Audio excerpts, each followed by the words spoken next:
Assalamualaikum warahmatullahi wabarakatuh. Perkenalkan, nama saya Salma Dianti dengan NIM 14066230002 dari kelas Sosiologi A 2023. Maksud dan tujuan saya membuat video ini untuk memenuhi nilai ujian tengah semester mata kuliah Strategi Pembangunan Masyarakat.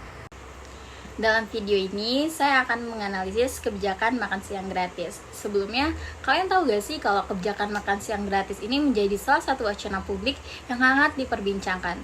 Janji kampanye ini kini berada di meja perumusan kebijakan, namun sebelum diimplementasikan secara luas, penting untuk kita telaah lebih dalam berbagai aspeknya.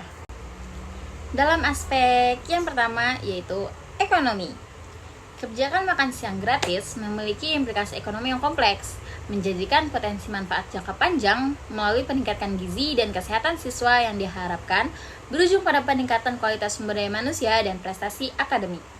Program ini juga berpotensi menstimulasi sektor pertanian dan UMKM lokal melalui permintaan stabil akan produk pangan, terutama penyedia makanan dan bahan baku lokal.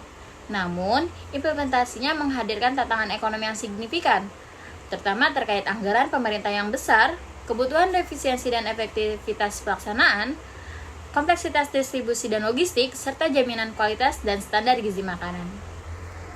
Potensi ketergantungan masyarakat dan dampaknya terhadap pasar serta persaingan usaha juga perlu ditimbangkan loh. Oleh karena itu, kita juga perlu cermat menghitung anggaran yang dibutuhkan, sumber pendanaannya dari mana, dan bagaimana dampaknya terhadap defisit anggaran negara. Inflasi harga pangan juga menjadi perhatian yang tidak bisa diabaikan.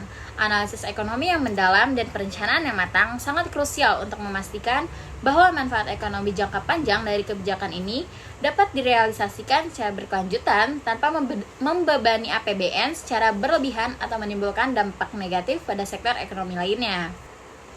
Nah, pertanyaan krusialnya adalah apakah manfaat ekonomi yang dihasilkan sebanding dengan biaya yang dikeluarkan? Dan bagaimana mekanisme penyalurannya agar tepat sasaran dan tidak menimbulkan distorsi pasar? Nah, yang kedua ada aspek sosial dan pendidikan. Kebijakan makan siang gratis dalam aspek sosial dan pendidikan ini menyoroti dampaknya terhadap kesejahteraan masyarakat, kesetaraan, dan kualitas pendidikan. Dari sudut pandang sosial, program ini berpotensi meningkatkan kohesi sosial dengan mengurangi stigma dan kesenjangan di antara siswa, di mana semua anak mendapatkan akses yang sama terhadap makanan bergizi di sekolah. Ini juga dapat menciptakan lingkungan belajar yang lebih inklusif dan mendukung, mengurangi potensi perundungan atau diskriminasi berdasarkan status ekonomi.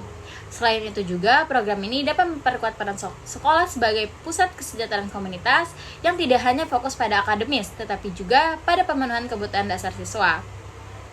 Bagi keluarga rentan, makan siang gratis ini dapat menjadi jaring pengaman sosial yang signifikan, mengurangi kerawanan pangan dan meningkatkan stabilitas rumah tangga. Sedangkan dalam aspek pendidikan, ketersediaan makan siang bergizi ini secara rutin diharapkan dapat meningkatkan konsentrasi dan fokus siswa di kelas, yang pada gilirannya berpotensi meningkatkan hasil belajar dan prestasi akademik secara keseluruhan. Anak-anak yang tidak kelaparan cenderung lebih aktif, responsif, dan memiliki kemampuan kognitif yang lebih baik untuk menyerap pelajaran. Program ini juga dapat mendorong peningkatan angka kehadiran siswa, terutama bagi mereka yang berasal dari keluarga dengan kesulitan ekonomi yang mungkin terpaksa absen karena masalah pangan. Lebih jauh, dengan memastikan nutrisi yang memadai, kebijakan ini berinvestasi pada kualitas sumber daya manusia di masa depan, menciptakan generasi yang lebih sehat, cerdas, dan produktif.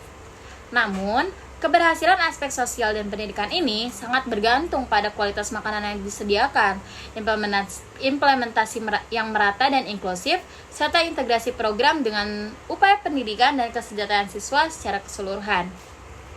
Secara sosial, kebijakan ini diharapkan dapat mengatasi masalah stunting dan meningkatkan gizi anak-anak, terutama dari keluarga kurang mampu. Akses terhadap makanan bergizi di sekolah juga berpotensi meningkatkan konsentrasi belajar dan partisipasi mahasiswa. Namun dalam aspek pendidikan dan sosial ini tantangannya adalah bagaimana memastikan kualitas gizi makanan yang disajikan, pemerataan distribusi di seluruh wilayah Indonesia yang beragam, dan bagaimana mengintegrasikannya dengan program gizi yang sudah ada agar tidak terjadi tumpang tindih. Lalu aspek yang ketiga yaitu implementasi kebijakan dan logistik. Implementasi kebijakan skala nasional seperti ini tentu membutuhkan perencanaan dan logistik yang matang dong. Kita juga perlu memikirkan sistem pengadaan, penyimpanan, distribusi, hingga pengawasan kualitas makanan.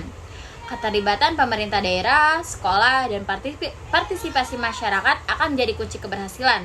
Dari segi implementasi, dibutuhkan perencanaan yang matang dan koordinasi yang kuat antar berbagai tingkatan pemerintahan, seperti pemerintah provinsi, kabupaten, kota, serta pusat. Lalu dinas pendidikan, dinas kesehatan, dan pihak sekolah. Penentuan target penerimaan manfaat yang akurat dan mekanisme pendaftaran yang efisien menjadi kunci krusial untuk memastikan program tepat sasaran. Standarisasi menu yang bergizi dan aman dengan mempertimbangkan kearifan lokal dan preferensi siswa memerlukan penelitian dan pengembangan yang cermat.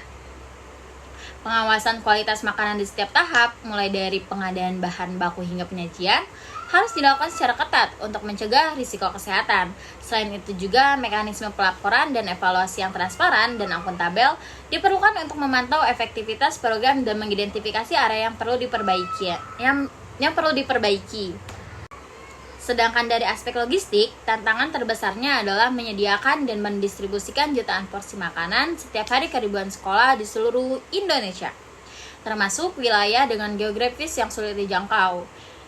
Ini juga memerlukan sistem pengadaan bahan makanan yang efisien dan terjamin pasokannya, rantai pasok yang handal untuk menjaga kesegaran dan kualitas makanan, serta infrastruktur penyimpanan dan transportasi yang memadai di tingkat sekolah. Manajemen limbah makanan juga perlu dipikirkan secara seksama. Pilihan model penyediaan makan siang ini, misalnya seperti dimasak di sekolah, catering sentral, atau kombinasi keduanya akan sangat memengaruhi kompleksitas logistik dan memerlukan pertimbangan yang matang terkait biaya, kualitas, dan efisiensi. Keberhasilan implementasi dan logistik sangat bergantung pada investasi yang memadai dalam infrastruktur, teknologi, pelatihan sumber daya manusia, serta kerjasama yang solid antar pemerintah, pihak sekolah, penyedia makanan, dan masyarakat. Nah, pertanyaan pentingnya dalam dua aspek ini yaitu apakah infrastruktur dan sumber daya kita sudah siap untuk menjalankan program ini secara efektif dan efisien, dan bagaimana mekanisme pengawasan untuk mencegah penyalahgunaan anggaran dan memastikan makanan yang diterima anak-anak layak konsumsi. Nah, jika dijelaskan secara ringkas bahwa kebijakan makan siang gratis ini menawarkan potensi manfaat ekonomi jangka panjang melalui peningkatan kualitas SDM dan stimulasi ekonomi lokal. Namun, implementasinya menghadapi tantangan signifikan terkait anggaran besar, efisiensi pelaksanaan, kompleksitas logistik, dan jaminan kualitas gizi. Potensi ketergantungan masyarakat dan dampaknya pada pasar juga perlu dipertimbangkan. Nah, selain itu, dari aspek sosial dan pendidikan, program ini berpotensi meningkatkan kesejahteraan siswa, kesetaraan, dan kualitas belajar dengan menyediakan akses makanan bergizi.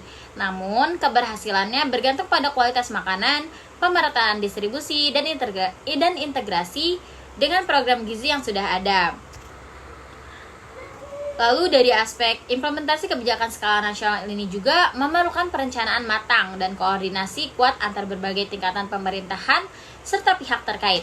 Tantangan logistik terbesar adalah menyediakan dan mendistribusikan jutaan porsi makanan setiap hari ke ribuan sekolah di seluruh Indonesia, termasuk wilayah terpencil yang memerlukan sistem pengadaan, penyimpanan, dan transportasi yang efisien.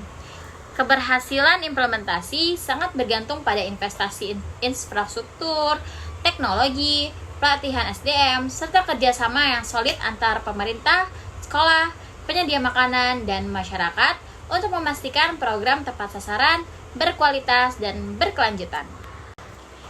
Nah, jadi kesimpulannya bahwa kebijakan makan siang gratis ini memiliki potensi manfaat yang besar, terutama dalam meningkatkan kualitas sumber daya manusia Indonesia di masa depan. Namun, implementasinya tidak bisa dianggap remeh. Analisis yang komprehensif dari berbagai aspek seperti ekonomi, sosial, pendidikan, logistik, hingga aspirasi masyarakat sangat dibutuhkan agar kebijakan ini benar-benar efektif, efisien, dan berkelanjutan. Kita juga perlu memastikan bahwa setiap rupiah anggaran yang dikeluarkan memberikan dampak positif yang maksimal bagi generasi penerus bangsa.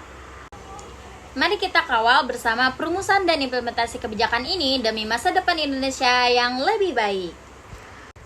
Sekian penjelasan analisis terkait kebijakan makan siang gratis yang saya jelaskan ini. Kurang lebihnya mohon dimaafkan. Wassalamualaikum warahmatullahi wabarakatuh.